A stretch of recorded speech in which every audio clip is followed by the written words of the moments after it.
قبل ما ابدا الفيلم هقول لك وحشتنا يا صديقي، ولذلك جايب لك قصه عالميه، حاجه خرافيه. اقسم لك يا صديقي هتخش في حاله من الدراما والاكشن والتشويق التي لم ولن تراها الا عند مختار ابن السوهجيه البسيط. كل اللي عليك في البدايه تصبر عليا علشان تستمتع بالقصه الخياليه، والان اربط الاحزمه واستعد للفيلم.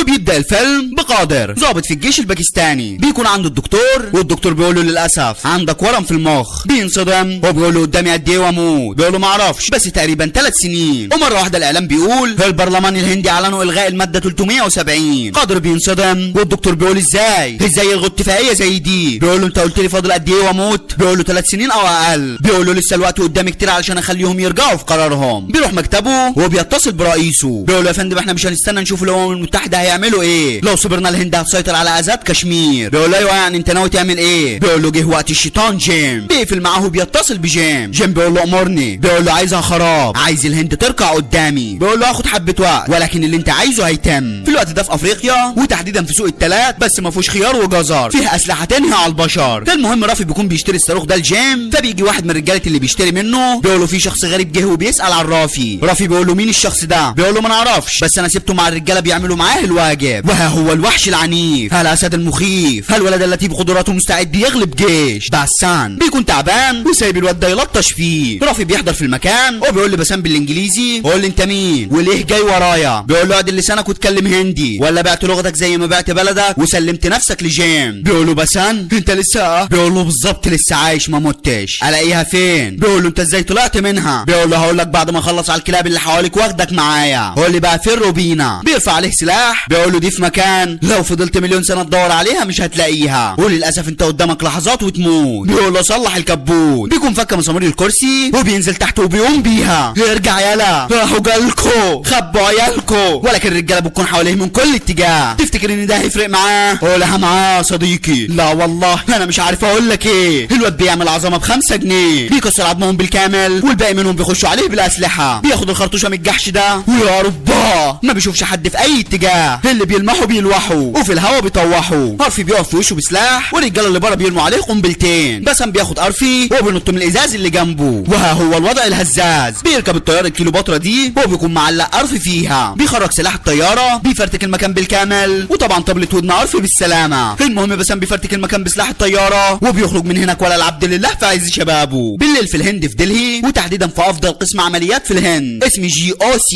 رئيسة الاسم نانديني بيكون معاها تليفون، وعارف بيقول لها تعالي بسرعه يا فندم انا لقيت روبينا. بتقول له فين بالظبط؟ بيقول لها في محطه مترو في باريس. بتقول له طب يلا بينا مفيش وقت قدامنا، وفعلا بتاخد قريف وتمشي. وهم في الطياره بتقول له هو احنا قدامنا قد ايه ونوصل؟ بيقول لها حوالي 5 ساعات. بتقول له كويس. بيقول لها طب يا فندم انا في سؤال هيجنني، هو احنا هنروح ونقبض على بسان؟ بتقول له انت تعرف ايه عن بسان؟ بيقول لها ما اعرفش كتير ولكن كل ما بسمع اسمه بيتذكر في الاسم بحس ان الكل خايف في المكان. هو بسان ده معانا ولا ضدنا؟ بتقول له بسان لولا بسان ما كانش زمانك معايا دلوقتي، ما كانش اسم GOS ده اتاسس اصلا. بسان كان الهجوم والوسط والدفاع، كان اسد مرعب للاعداء. انا حاسس انها بتتكلم عنه صديقي. المهم بتكمل كلامها وبتقول له وفي يوم كان في مهمه مستحيل تنفيذها، طلع لوحده والغريب انه نجح فيها، ولكن اصاباته كانت خطيره وفضل اسبوعين في المستشفى. كلنا قلنا انه مستحيل هيكمل وخلاص راحت عليه، ولكن الغريب ان بسام ما استسلمش ورجع افضل من الاول بفورمه جديده. وبمجرد ما دخلت عليه بقول له مستحيل انا سمعت ان حالتك خطيره جدا. بيقول لها خطيره بالجبنه، انت عارفه ان لا مستحيل لدى بسان المهين. الجندي الحقيقي مفيش حاجه تقدر تغلبه، ولذلك انا عايزك تبص على الملف ده. فيه جنود كتير استبعدوهم غصب عنهم، عندهم طاقه للشغل ومستعدين يموتوا علشان البلد ولكن مش لاقيين الفرصه. انا عايز نعمل اسم جديد ونشغلهم معانا. بتقول له ولكن الموضوع مش سهل زي ما انت فاكر. بيقول لها انا مخلص كل حاجه واسم القسم هيكون GOS وانت هتكوني رئيسه الاسم. صدقيني هنكون اقوى اسم في الهند بالكامل، والهند بالكامل هتحلف بينا. بتقول له خلصانه خلينا نبدا. وفعلا بياخدوا مكان وبيكونوا حته فريق محترم، وبعد تعب ومجهود الاسم بيكون جاهز تماما، ولكن بيكون قدامهم عقبه ان لازم الاسم يعجب كون ده هو اللي هيظبطهم مع الوزير. وفعلا كون بيحضر في المكان هو بيقول لنانديني ايه المهزله دي؟ اسم عرة فريق كله قشر بيض. بتقول له قشر بيض؟ احترم نفسك يا اخي. ولكن دي بيكون خدعه عاملها بسان. هو بيقول لها ايه رايك في الاختراع ده؟ بتقول له انا كنت عارفه انها لعبه من بتوعك، ازاي يعني هكلم الرئيس بتاعي كده؟ ومره واحده كون الحقيقي بيحضر في المكان، الكل بيكون واقف انتباه. نانديني بتبص له وهو بتقول له ده اصلا مش شبهه خالص، تحس انه عرة كده شبه الخروف وكرشه كبير حبتين. بتنصدم اما بتعرف انه كون الحقيقي. بيقول لها ايه المهزله دي بذمتك؟ ده فريق محترم، ده فريق قشر بيض. انا غلطان اني جيت هنا وقلت هوصي عليكم الوزير. بس بيقول له استنى بس يا فندم، شوف شغلنا الاول وبعدها هعمل اللي انت عايزه. ريشي بيقول له دي اكبر الكوارث اللي حصلت في الهند ودول داعش. بيقول له كوارث ايه وداعش ايه؟ هو انتوا فاكرين اني ما اعرفش المعلومات دي؟ وبعدين مشاكل داعش اللي انتوا بتتكلموا عنها دي مش شغلنا، ده شغل الانتربول. بيقول له لا يا فندم، انا عارف انك عارف كل المعلومات دي، ولكن احنا بنشوف مين اللي بيخطط يهجم على علمائنا اللي هيمثلوا الهند في المؤتمر اللي هيتعمل في دبي. اللي معاه بتقول له بالظبط يا فندم، احنا اكتشفنا ان في فريق مافيا بيخطط لحاجه هينفذها في دبي. بيقول له المؤتمر اللي انتوا بتتكلموا عنه ده هيحضر فيه الرئيس. ناندني بتقول له احمي انت الرئيس وسيب لنا احنا فريق المافيا. بيقول لهم هو ده اللي هيحصل. بس بيقول له طب وبالنسبه لقشر البيض والوزير؟ بيقول لهم خلاص احنا هنعتمد عليكم. وفعلا بيسافروا الامارات وبتبدا القوات تامن المكان حوالين المبنى. القناصات بيكلموا بسان وبيقولوا له احنا محوطين المكان من كل اتجاه، هو مفيش اي مكان ممكن اي قناص يقعد فيه. بسان بيكلم كون وبيقول له فعلا المعلومات طلعت حقيقيه، في فريق بيخطط لحاجه ولكن لحد دلوقتي الدنيا هاديه مفيش اي حاجه. بيقول له تمام انا غيرت طريق الرئيس وانت كمان خلي كل قواتك مع الرئيس. بيقول له طب والاثنين العلماء بتوعنا يا فندم؟ بيقول له مش هينفع يمشوا مع الرئيس، كتر العربيات حواليها هتربك الامن، سيبك من العلماء اهم حاجه الرئيس. وفعلا العلماء بيكونوا لوحدهم ومفيش معاهم غير عربيه حراسه واحده، واللي كان خايف منه بسام بيحصل. الشخص ده بيقف قدامهم وبالبازوكا اللي معاه بيفجر عربيه الحراسه. كون بيكلم بسام هو بيقول له كان عندك حق، المافيا كان هدفهم العلماء. بسام بيقفل معاه هو بيكلم فريقه وبيقول لهم ابعتوا لي موقع العلماء. وفعلا بيبعتوا له الموقع هو بياخدها جري عليهم، ولكن المافيا بيكونوا خدوا العلماء الاثنين في العربيه الهامر دي. تفتكر اني بس انا هسيبهم يا صديقي؟ لا والله، بيوصل لهم في الوقت المناسب. هو بيحاول يزق العربيه الهامر. بتزق مين يا بس انا اخويا؟ ابن الهلمه بيزقه بيرميها على الحاره العكسيه، ولا بيهمه بيعدي من العربيات بكل سهوله وبيروح جري على الكوبري ده. بينزل تحت ويبص يمين شمال بيشوفه راح فين، ولكن ابن الهلمه بيظهر له فجاه من على الجنب. هو بيخش فيه بيقلب له العربيه بتاعته، بينزل له وبيقلع القناع. بيكون الشيطان جيم. بيقول له ازيك يا بسام؟ انا فضلت مستنيك كتير واخيرا جيت. بيقول له جيم؟ بيقول له يا جيم يا عم على ما اعتقد سمعت عني كتير وفاكرني زيهم ميت، اصلا انا في الهند فاكرني ميت، وهو ده الدليل. بعد ما افتكروني موت ادوني ميداليه الشجاعه، ميداليه الجند الشهيد. بيقول له انت ازاي بقيت كده؟ انا سمعت انك، بيقول له سمعت اني انا الافضل، اللي سمعته كان صح ولحد الان انا الافضل، ولكن كنت غبي فضلت اخدم البلد لحد ما رموني، وانت كمان بعد ما تموت دلوقتي هيرموا لك ميداليه زي دي ولا هيعبروك تاني. يلا بقى ما عطلكش يا بسام وسلم على اللي قبلك هنا. بيسيبه ويمشي وبيخبط البنزين بطلقه بيولع. هو بيسيبهم ويمشي. بسام بيحاول يخرج، هو بيحاول يخرج زمايله من العربيه، ولكن ريشي بيكون محشور ورا. بيقول لهم خلاص سيبوني العربيه خلاص هتنفجر. وفعلا رضا بيشد بسام والعربيه بتنفجر بريشي. بسام بينصدم وجيم بينقل العملاء في الطياره بتاعته، ولكن بسام بيحضر بالطياره الثانيه وبيخبط طيارته بسهم وبيربطها بطيارته. بينزل على جنب واحده بيجيبه تحت العربيه، ولكن ابن الهلمه بيشعلق في العربيه وبيطلع يكسر له وشه. بسام بيحاول يعمل اي حاجه معاه بس الواد بيكون جته. ولكن على مين؟ احنا معانا بسام ابن الكدابين. بيسيطر عليه شويه ولكن جيم بيرفضه وبيرجعه لورا. بيروح جري على الحبل اللي ماسك الطيارتين وبيربطه على العربيه اللي هم عليها. هو بيقول لبسام بص، يا اما تسيبني اخد العلماء عايشين يا اما الطيارتين هيخبطوا في المبنى اللي قدامك ده والاثنين العلماء هيموتوا. بسام بيستسلم هو بيسيبه ياخد العلماء. بسام بيرجع الهند تاني وكون بيكون في منتهى الصدمه. هو بيقول لهم جيم بقى رئيس عصابه، ده كان من اكفأ الضباط في الهند مش زي الاستاذ بسام بتاعنا. انت فاكره القراصنه الصوماليين اللي هجموا على شركه النفط؟ جيم راح لهم بطوله وانقذ كل الرهاين اللي هناك، ولكن القراصنه استحلفوا له وفضلوا مراقبينه وخطفوه هو ومراته الحامل على اخوانا. فضلوا يعذبوا فيه ورئيسهم اتصل بكون وقال له لو عايز الراجل بتاعكم هتدفعوا 100 مليون روبيا. كون بيقول له احنا ما بنتفاوضش مع ارهاب، هو بيقفل في وشه. القسطان بيقول لجيم بلدك ما رضوش يدفعوا الفدية علشانك، هات السلاح يا ابني، وبيقتل مراته وابنه. كون بيكمل كلامه هو بيقول لهم ساعتها لقينا جثه مراته ولكن ما لقيناش جثه جيم. قلنا اكيد القراصنه دول رموه في اي حته، عملنا له قبر وادينا لعمه ميداليه الجندي الشهيد. بسام بيقول له انتوا ما قدرتوش تدفعوا الفدية علشان مراته وابنه اللي في بطنها؟ بيقول له احنا مش هنضيع فلوس البلد على كل جندي مش هيخلي باله من نفسه. بيقول له دي لو كانت مرات وزير اكيد كنتوا هتدفعوا صح، ولكن اللي ما تعرفوش لولا الجندي ما كانش زمانك عايش في امان. بيسيبه ويمشي وبيقلب الدنيا على جيم. البنت اللي شغاله معاه دي بتقول له في كلمه بتظهر لي وكانها شفره، الكلمه دي راكت بيج. التاني بيقول له في بنت كانت عميله سريه تبع الهند وصلها داخل حسابها فلوس من دكتوره باكستانيه النهارده. بيقول له مين هي دي؟ بيقول له روبينا وحاليا عايشه في لندن. البنت بتقول له بس حاليا حجزت التذكره وهتسافر حالا على اسبانيا. بيقول لهم اكيد البنت دي وراها حاجه، خلينا نروح لها واشوف ايه الحكايه. وفعلا بيسافر لها اسبانيا، بتكون مقضيها رقص وغنى. بسام بيكون مركز معاها وهي كمان بتركز معاه. تاني يوم بيستناها وهو بمجرد ما بتخرج من سكنها بيروح جري على هناك. بيفتح اللاب بيكلم فريقه وهو بيقول لهم هبعت لكم ملفات مشفره افتحوها وشوفوا ايه اللي فيها. عليها. بينزل تحت يصطادها فبتسيبه وتمشي. بيروح وراها بتفك الحاجات، وكويس اني بسجل بعد الفطار يا صديقي. بتنزل الميه ولك ان تتخيل مين معاها. بيكون الشيطان جيم. بسام بينصدم ورجاله جيم بيحوطوهم من كل اتجاه بالاسلحه. جيم بيقول له ايه رايك؟ رمت لك طعم وانت بلعته يا حمار. بعت لها فلوس على حسابها علشان تيجي وراها لحد هنا، وهي تجرك بكل سهوله وتقف قدامي زي الفار المبلول. تعالى جوه اعرفك على باقي فريقي. بياخده جوه وهو بيقول له ده رافي كان شغال عميل سري للهند وانا خدته معايا، وسيرجي كان زيه بالظبط، ودي بقى روبينا كانت افضل عميله في الهند وبرضه انا خدتها في صفي. ناقصني انت يا بسان، انا عايزك في صفي. بيقول له والله تسلم على الوظيفه دي، ولكن انا مش جاي هنا علشان توظفني، جاي هنا علشان اعمل لك حفره على قدك في الهند هرميك فيها. بيقول له انا محفور لي قبر يا بسان، مش محتاج قبر تاني، وانت قريب جدا احفر لك قبرك، الا بقى لو بقيت معايا هتبقى غني وقوي ومفيش اي حاجه ناقصاك، ولو ما بقتش معايا هتبقى جثه، انت صاحب القرار. بيقول له جثه عايزه راجل يالا. بيقول لهم مش قلت لكم يا شباب هيرفض؟ مش مشكله يا بسان، حتى موتك مربح بالنسبه لي، ما تزعلش مني بقى، لو مش هتكون معايا مش هسمح لك تكون ضدي. او بيسيبوه يمشي. الرجاله بيحطوهم من كل اتجاه وبيرفعوا عليه السلاح. تفتكر انهم هيقتلوه يا صديقي؟ لا والله. روبينا بتكسر الكاس وبتقطع العيال وبتعبيهم في اكياس، وعلى وضعك يا ست الناس. للامانه البنت عندها حس اكشن بتفكرني بشباب يا ناس. بترص فيهم واحد ورا التاني وبسام بيكون واقف مصدوم. بتخلص على اللي في المكان بالكامل، ولكن باقي الرجاله اللي بره بيجوا عليهم بسلاح بياخدوها جري من المكان. وبنت الهرمه برضه بتكون جامده في الرمايه. بسام بيقول لها عاش عليك يا وحش السنين، في التصويب مالكيش مثيل. بتقول له برضه هم في التصويب جامدين. بيكونوا خبطوها طلقه في بطنها. بسام بيشوف الدم وبيغضب، بيخرج لهم بالسلاح والطلقه الخارجه منه براجل. واحد يقول لي بس السلاح من الصبح بيضربوا بيه والذخيره ما خلصتش منه يا ميخا. لا يا صديقي، ما هو السلاح ده مش بيتحط له طلق، السلاح ده بيتشحن بالكهرباء. المهم بسام بيخلص عليهم، ولكن برضه هم ما بيخلصوش. بينطوا في الميه وروبينا بتحلم بكابوس. بتصحى من النوم بتلاقي بسام معاها. بيقول لها انا بقالي 18 ساعه بره، صح النوم ما تقلقيش، الطلقه عملت جرح سطحي بسيط جدا. بتقول له طب هات لي كاس من الحرام ده وتعالى لي بره. بيخرج لها بره. هو بيقول لها انا عايز اعرف جيم ناوي على ايه. بتقول له راكت بيج، سمعت الاسم ده قبل كده صح؟ بيقول لها اكيد بس ما اعرفش ايه هو ده. بتقول له ولا انا برضه ما اعرفش، ولكن كل اللي اعرفه ان راكت بيج ده مصيبه هيعملها جيم، ولكن في ماده موجوده في روسيا لازم نوصل لها في خلال 7 ايام، لان بعد ال7 ايام هيروحوا يشتريها جيم. بيقول لها بس انا فهمتك غلط، كنت فاكرك بعت البلد. بتقول له سيبك من اللي انت كنت فاكره، هتسافر معايا ولا لا؟ بيقول لها اكيد طبعا هنسافر. وفعلا بيروح يكلم نانديني وبيحكي لها كل اللي حصل. بتقول له بالظبط احنا جالنا خبر من الاسم اللي بتشتغل معاهم روبينا ان جيم بيخطط لحاجه كبيره. بيقول لها تمام، احنا هنوقفه بمجرد ما هنسرق الماده دي من روسيا. بتقول له تسرق في روسيا دي حاجه مش سهله خالص، وبعدين انت نفسك مش عارف انت رايح تسرق ايه، هتروح تسرق حاجه مجهوله؟ بيقول لها لا طبعا عارف مكان الخزنه كويس جدا، انت ناسيه اني اشتغلت 3 سنين هناك. بتقول له طب لو اتقبض عليك هناك دي تبقى مصيبه سودا. بيقول لها لو اتقبض عليا اتبري مني مالكيش دعوه بيا. بتقول له دماغك ناشفه، روح وانجز المهمه يا بسان. بيقول لها خلصانه. بيقفل معاها وفعلا بيسافروا روسيا وتحديدا في موسكو. بيقعدوا في مبنى قريب من مبنى الخزنه. روبينا بتقول له المكان هنا تحفه بجد، نفسي النهارده يكون دخلتي. بيقول لها هنشوف الموضوع ده، شايفه المبنى اللي هناك ده؟ المبنى ده فيه الخزنه اللي هنسرقها، الخزنه دي متامنه كويس جدا، لا بيأثر فيها منشار ولا نار ولا اي تكسير. بتقول له امال هنفتحها ازاي؟ بيقول لها بالمفتاح بتاعها. المفتاح عباره عن قطعتين، لازم القطعتين دول يتجمعوا سوا في نفس الوقت، في قطعه منهم مع جير والقطعه الثانيه مع كرين. بتقول له طبعا لازم نسرقهم علشان نفتح الخزنه. بيقول لها مش دي المشكله، هي المصيبه ان احنا لازم نسرق القطعتين في نفس الوقت، والمشكله ان مكتب كل واحد فيهم في اتجاه مختلف، ولازم بعد ما نسرق قطعتين المفتاح نكون عند الخزنه في خلال 10 دقايق، والا هنروح احنا الاثنين في شربة ميه. بتقول له طيب هنبدا بايه؟ بيقول لها لازم نجيب بصمات جور علشان نفتح الخزنه اللي في مكتبه، ودي بقى مهمتك انتي. وفعلا بتلبس الحته اللي على الحبل، والراجل بيكون فلاتي بتاع نسوان، بنظره واحده بتوقعه وبتروح تقعد معاه وبتخليه يحط ايده ياه على الورك ياه. بتسيبه وتمشي وبتخرج جري لبره. بتخبط في بسان. بيقول لها الشرطه بتجري وراكي ولا ايه؟ بتقول له لا ليه؟ بيقول لها اصل فاكرك صاروخ كبس عليا. بترفع رجليها وبياخد اللزقه اللي عليها بصمات جور. في نص الليل هو بيروح بيت كرين وهو بينط جوه، بياخد بصمات ايديها وهي نايمه. بيقول لها كده تمام قوي، انت هتسرقي نص المفتاح من خزنه كرين وانا هسرق النص التاني من خزنه جور. هيكون في طيارتين مستنيين على السطح علشان نختصر الطريق وننجز المهمه قبل ما يخلصوا ال10 دقايق. بتقول له قشطه. بيقول لها جبنه. بالليل وهم قاعدين بتقول له تعالى غير لي على الجرح. بيقول لها اتقي الله احنا في رمضان وعندنا بكره سيره عايزين ربنا يوفقنا فيها. بتقول له هو انت مسلم؟ بيقول لها انا بحب الاسلام، زمان كان في مهم في افغانستان، كان في ارهابي ضارب صاروخ على منطقه هناك، ولكن انا انقذتهم كلهم والصاروخ صابني اصابات خطيره، فضلت فاقد الوعي شهر هناك وكانوا كلهم بيصلوا وبيدعوا لي علشان اقوم بالسلامه. الست دي بتقول له من النهارده انت واحد مننا يا بسان، وفي اي وقت احتجتنا هتلاقينا. ومن ساعتها بروح ازورهم هناك هناك من وقت للتاني، وكمان بحضر معاهم كل اعيادهم. فعلا يا صديقي، ده لسه فاطر معايا النهارده. المهم تاني يوم بيبداوا تنفيذ المهمه. بسام بيروح مكتب جيرو جور وبيستنى لحد ما بيخرج من مكتبه. بيخش جوه وروبينا بتستنى الوقت المناسب وبتروح هي كمان المكتب. هو بيعدوا 1 2 3 وبيسحبوا نصين المفتاح من الخزنتين. ولكن مره واحده واحد بيخش على روبينا وبيقول لها انت مين؟ بتقول له فردة عينك اليمين. بتخلص عليه وبيطلعوا على السطوح هما الاثنين. بيفتحوا الاله دي بتخرج لهم حبل بباراشوت وبتيجي طياره لكل واحد فيهم وبتاخدهم لمكان الخزنه. وفعلا بيقربوا يوصلوا للخزنه ولكن طياره روبينا بيكون فيها عطل. الطيار بيقول لها مش هقدر انزلك. بسام بيقول له الطيار بتاعه اعمل اللي هقول لك عليه. بيخلي الطيار يطير على الطياره الثانيه. هو بسام بيفك نفسه وبينط على روبينا. بيقطع الحبل بتاعها وبينزلوا هما الاثنين على المبنى وبيكونوا خلاص هيقعوا. ولكن بسام بيرمي الانترفاكتس ده وبياخدها في حضنه. بيطلعوا هما الاثنين وبيخشوا المكان الخزنه. كل واحد بيطلع نص المفتاح اللي معاه وبيحطوهم في الخزنه. وفعلا الخزنه بتتفتح وبيخشوا علشان ياخدوا الماده اللي جوه. بيفتحوا باب الخزنه الثاني وبسام بينط لتحت. وفعلا بيلاقي الامبول ده وروبينا بترمي له الخرطوم علشان تخرجه. بتقول له هات الامبول واطلع. وفعلا بيديها الامبول وبيبدا يطلع بالحبل. وهو في نص الطريق بتقول له بسان انا اسفه. بتخرج الولاعه دي وبتقطع الحبل بيه. ودي بتكون خطتها هي وجيم. جيم كان قايل لها لازم نفتح الخزنه دي علشان ناخد الماده اللي فيها. بتقول له الخزنه دي مستحيل نفتحها. بيقول لها لو عرفنا نجيب بسام معانا هيقدر يفتحها. بتقول له لو ما رضيش يجي معانا بيقول لها يبقى لازم نغفله وتفهميه ان انتوا خنتيني وتروحي انت وهو تفتحوا الخزنه وتجيبوا الماده. وفعلا هو ده اللي حصل. بسام بيلبس فيها والشرطه بتقبض عليه. بيفضلوا يعذبوا فيها اشد تعذيب. القائد الروسي بيستدعي ناندني. هو بيقول لها احنا عرفنا ان بسام شغال في القسم بتاعكم. بتقول له كان شغال معانا وخالف الاوامر ما بقاش واحد منا. بسام بينصدم والقائد بيقول لها يعني نخلص عليه. بتقول له اخبطوا بطلقتين وانا هديك حسابهم. وفعلا بياخدوه في القطر ده. هو بيكونوا في طريقهم لسجن كله قتالين قتله. الظابط بينقلهم في العربيه الثانيه هو بيفكهم واحد ورا الثاني. بيدي المجرم ده سكينه علشان يخلصوا بيها على بسام. وبسام بيسيبه متكلبش ما بيرضاش يفكه. بيرميه جوه في العربيه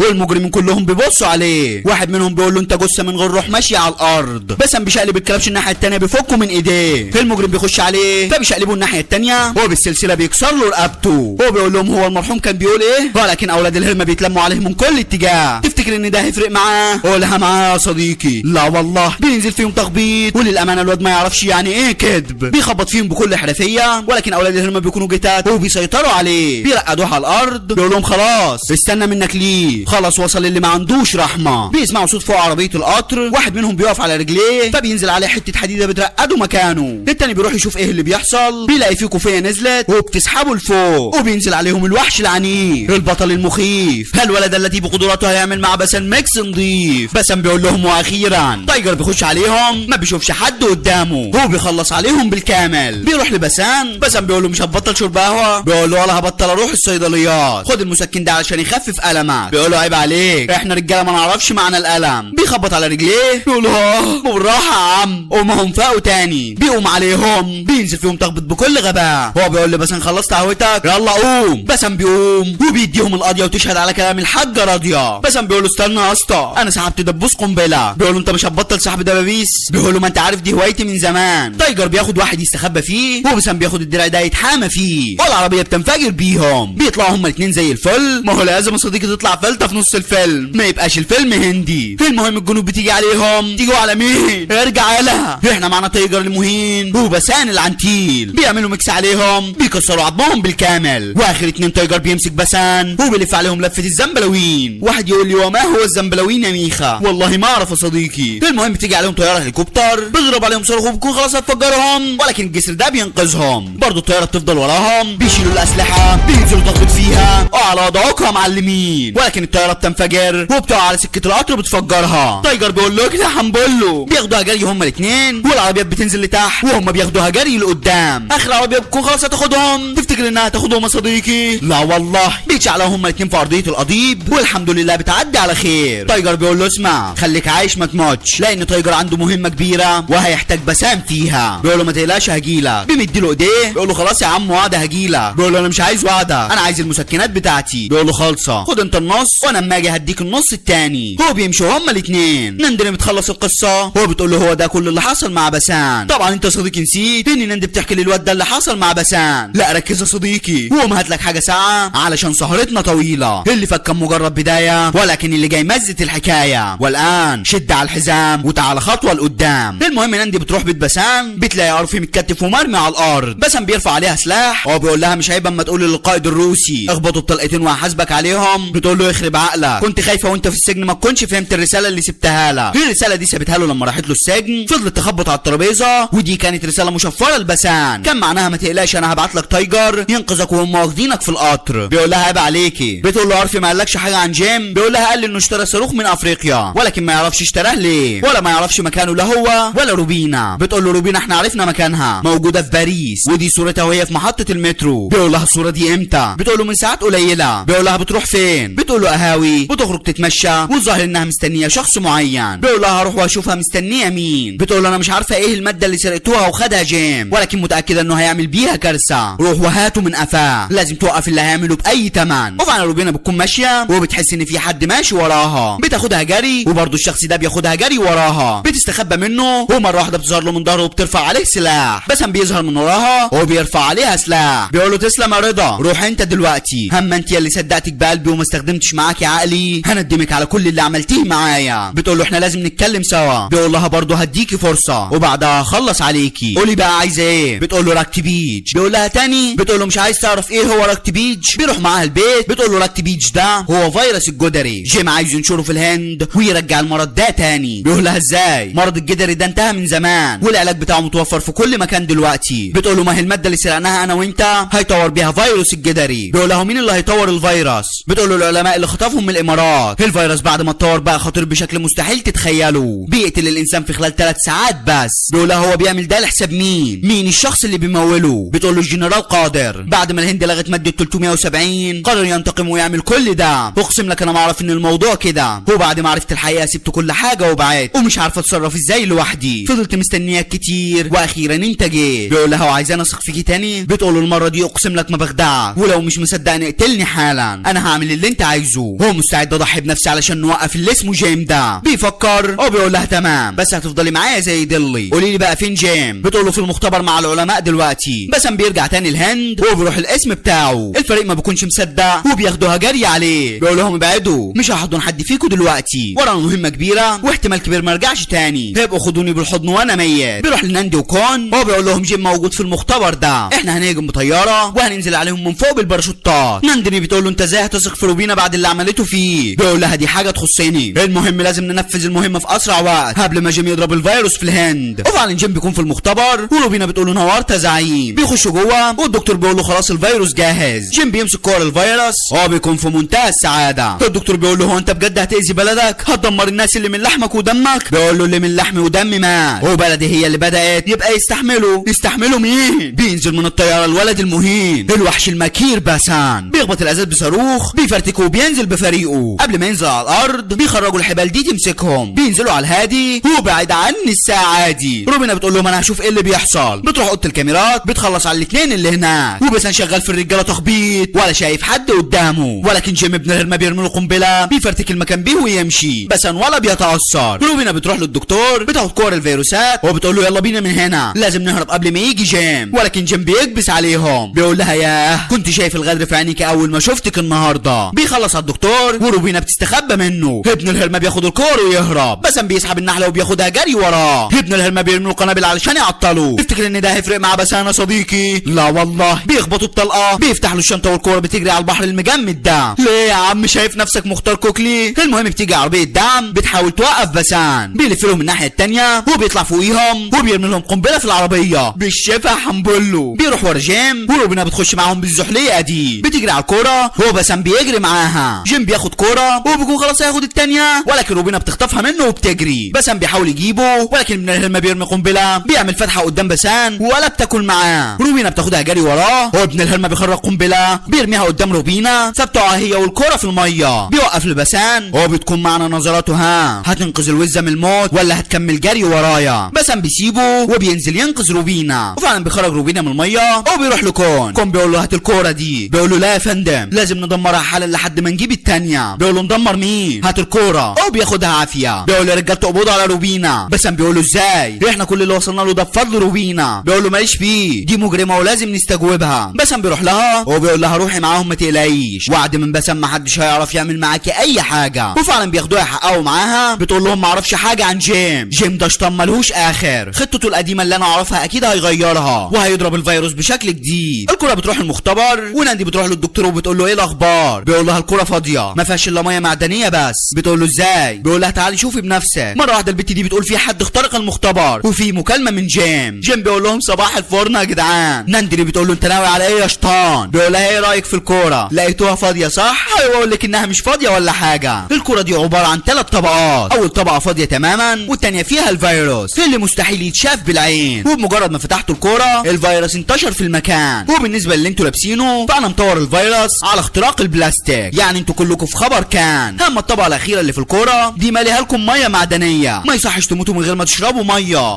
بيقفل معاهم. ناندي بتقول اقفلوا المختبر علينا، وفعلا بيشغلوا الانذار وبيقفلوا المختبر عليهم. بس انا وكم بيحضروا في المكان وناندي بتحكي لهم كل اللي حصل وبتقول لهم فجروا بينا المكان علشان ما حدش من الناس اللي بره يتاذي، ولكن انت يا بسان انت الوحيد اللي هتقدر توقف جيم. وصيتي لك قبل ما اموت اقتل جيم بطريقه ابشع من اللي قتلنا بيها، وقبلها ندموا على اللي عملوا فينا. بسان بيسيبهم ويمشي، هو بيكون في منتهى الحزن. هو واخد قرار انه هيجيب جيم مهما كان الثمن. بيرجعوا يعملوا اجتماع وجيم بيتصل بيهم، هو بيقول لهم مش عارف اعزيكم ولا افرح فيكم، بس انا لسه فرحي مش دلوقتي، فرحي لما انفذ المهمه الكبيره. كون بيقول له انت ازاي بتعمل كده في بلدك؟ بيقول له انت السبب. تحب افكرك؟ لا هفكرك لما انفذ مهمتي. هديكوا نبذه عن اللي هعمله. هضرب الفيروس في مدينه كبيره في الهند. المدينه دي فيها عدد سكان كبير قوي ومن اهم المدن في الهند. كون بيقول له عايز ايه وتوقف اللي انت بتعمله؟ بيقول له ياه مش انت ما كنتش بتتفاوض مع ارهاب؟ لا لا لا لا لا اخلاقك اتغيرت يا كون. ما علينا، قدامكم 24 ساعه وتغيروا القرارات اللي انتوا خدتوها وتشيلوا اي علم هندي من كشمير. بيقول له ده مستحيل. طب ادينا وقت نفكر. بيقول له قدامك 24 ساعه. سلام. بسام بيغضب وبيخطف واحد من رجالته بيفضل يعذب فيه. هو بيقول له انا مش هقتلك لانك مش خايف على نفسك، ولكن بص لاسرتك مش بتخاف عليهم. فين جيم؟ اخلص. بيعترف على مكان جيم. بسام بيسيبه وهو بيروح لروبينا بيلاقيهم بيعذبوا فيها، بيبعدهم وبياخدها على جنب. بيقول لها انا اسف. بتقول له هتقتلنا بسان؟ بيقول لها الكلام مش ليكي الكلام ليهم. بيكسر عظم رجالته بالكامل وبياخدها ويهرب. جيم بيكون مع جنرال قادر وهو بيقول له ما تقلقش خطتنا ماشيه زي ما قال الكتاب، سلمني الفلوس وهدمر المدينه. بياخد الجهاز وقبل ما يحول له الفلوس واحد من رجالته بيقول له الحق يا فندم. بيديله التليفون والقلم بيقول فيه كوره غريبه الظاهر انها فيروس ضربت مدينه في افغانستان. بيقول ازاي الناس دي ميته بنفس اعراض الفيروس؟ انت بتخني؟ بيقول له اخون مين؟ هم اللي كانوا معايا كورتين، واحده خدها بسان والكره الثانيه موجوده في الصاروخ. اما الكره اللي في الصوره دي معرفش عنها اي حاجه. بيقول له مفيش فلوس. بيمسكوا من رقبته وبيقول له كده كده فلوسك ما تهمنيش، انا بعمل ده علشان اخد بطاري. بيقول له خلاص انا اسف سيبني هموت. بيسيبه وبيبعت فريق من رجالته يشوفوا ايه اللي حصل في القريه دي. الرجاله بيوصلوا القريه بيلاقوا نفس كره الفيروس، واحد منهم بيجي يلمسها ولكن دي بتكون خدعه من بسان. واهل القريه كلهم بيقوموا زي الفل ما فهمش اي حاجه. بسان بيقول لهم دول اهلي وناسي وسندي وده فخ يا خرفان. جيم بيكون مستني الفريق على نار وفعلا بيوصل الفريق. بيقول لهم ايه اللي حصل؟ بسان بيقلع القناع. بيقول له في عر ان بسان حضر في المكان. بيثبتوه بالاسلحه. بيقول له لا حلو عجبتني يا بسان. بيشغلهم بالكلام. هو بيشاور لقادر يشغل الصاروخ وفعلا قادر بيشغل الصاروخ والكل بيبص على الصاروخ. جيم بيستغل الفرصه وبياخد السلاح من بسان وبيكون خلاص هيقتله، ولكن رضا بيروح يوقفه فبيقتله هو. بسان بيزعل على صاحبه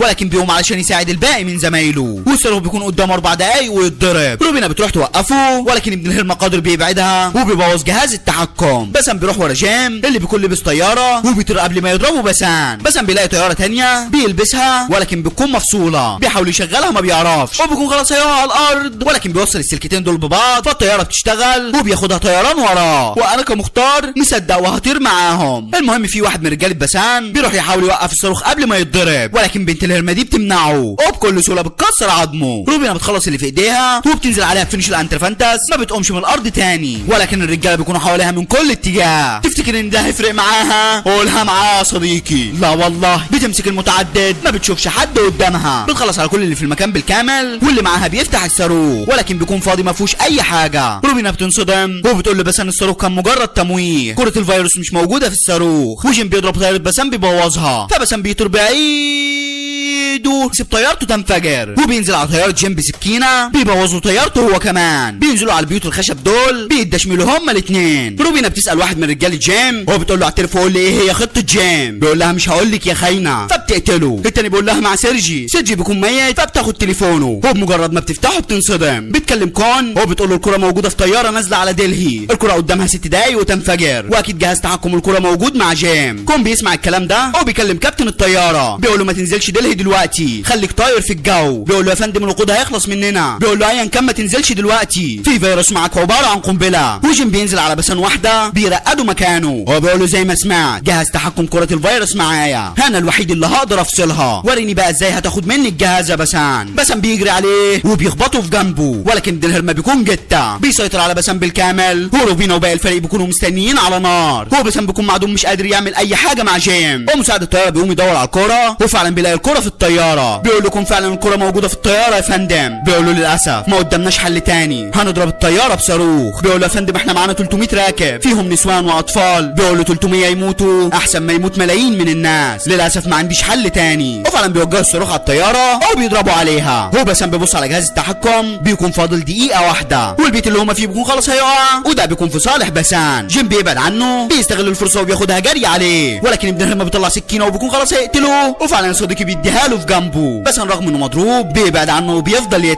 بيضحك لانه اخد الجهاز ووقف كره الفيروس في اخر ثانيتين. الفريق بالكامل بيفرح، والطيار بيكلم كون وبيقول له خلاص القنبله فصلت يا فندم. كون بيقول لهم وقفوا الصاروخ فورا، والصاروخ بيكون خلاص هيضرب الطياره، ولكن بيوقفوه وبينفجر بعيد عنها بكام سنتيمتر. واحد يقول لي انت قستهم يا ميخا؟ لسه قايسهم حالا، ولو مش مصدق هات متر وقيس ورايا يا صديقي. المهم بعدها بسام بيفوق له وتعالى على الهادي يا جيم. بياخدوا تخبيط يمين في شمال، هو بيدي له فينيش الانترفانتس بيرميه بره البيت. بياخد منه ميداليه الجندي الشهيد، هو بيقول له سلم على الخونه اللي هناك. بينجز المهمه بنجاح، الولد العالمي باكتساح. بيرجع المكتب وبيحط الميداليه قدام صوره ناندي. كون بيخش عليه وبيقول له اسمع انت مش هتمشي، احنا ما نقدرش نستغنى عنك، لسه قدامنا مهمات تانية كتير، وعايزين نكبر الاسم بتاعك. ده ملف جنود متقاعدين عايزك تجيبهم وتشوف مين فيهم هيكون معانا، ومن النهارده انت رئيس الاسم يا بسان. قول لي بقى في المهمه الجايه هتحلق شعرك ولا هتسيبه؟ بيقول له لا طبعا مش هحلقه بس هغسله. الكل بيضحك او بيسيبهم ويمشي. بيروح للوزه روبي هو بيغنوا طب ليه بيداري كده ولا انا داري كده ولا انا داري كده ولا انا ده. وهنا بينتهي الفيلم. اتمنى صديقي اكون كفيته ووفيت. حط لايك بقى لو نسيت، وكومنت من قلبك يفرحني يا ريت، وخش خد لفه في القناه صدقني وبكل تاكيد هتلاقي فيديوهات كتير هتعجبك. اشوفك الفيديو الجاي يا قمر. سلام.